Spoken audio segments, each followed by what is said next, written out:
The URI matcher we just coded is central to coding our content provider and will be used in the implementation of our core content provider methods. We've given you tests to help you along the way as you code Weather Provider.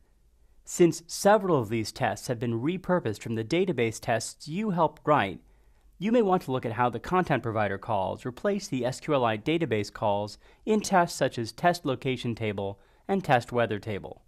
But before we can start implementing step 4 and testing our content provider, we need to register it in the Android manifest so that Android knows about it. Once the weather provider has been registered with the package manager, we can use an Android utility class called the Content Resolver to refer to it.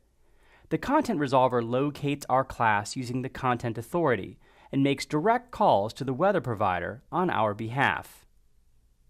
Add a provider tag into the Android manifest.xml file to register the weather provider class with the content authority as defined in the weather contract.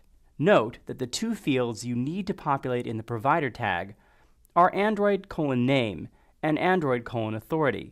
Uncomment the test provider registry test within test provider to test to see if you've done this correctly.